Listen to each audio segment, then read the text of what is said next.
So आता आम्ही निघालो आहे आमच्या घरी जायला, लाईक माझ्या सासरी जायला. आणि इथे छोटासा क्यूट पप्पी दिसला म्हणून आत्तू आणि चेरी त्याच्याबरोबर खेळतात आहे. आणि चेरी बघा आता काय बोलतोय ते, माझ्या घरी चाललंय. कुठे चाललाय चेरी? कोणाचं गाव आहे सोंडुलीला? तुझं गाव आहे सोंडुलीला? सो चेरी खूप खुश आहे, तो त्याच्या गावी आला आहे. आणि आम्ही तिथे थोडाफार भाजीपाला घेतला, कारण आमच्या गावी कोण राहत नाही, एक दादा राहतात आणि त्यांचा मुलगा असतो जे की काही जास्त सामान यूज करत नाही. सो आणि किचन वगैरे पण काही अजून सेट नाही केलेलं आहे. हे आम्ही आत्ता नवीनच घर बांधलेलं आहे आमचं. चेरी वगैरे ते एन्जॉय करतोय.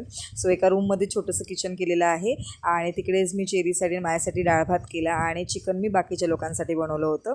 सो आई बोलल्या की मी भाकरी करून घेते, तोपर्यंत तू बाकीचं आवरून घे.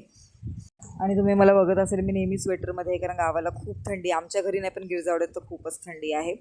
सो चेरी तर खूप जास्तच एन्जॉय करतोय. भेटूया नेक्स्ट व्लॉगमध्ये. व्हिडिओ आवडला असेल तर please like, share and subscribe करा. Thanks for watching.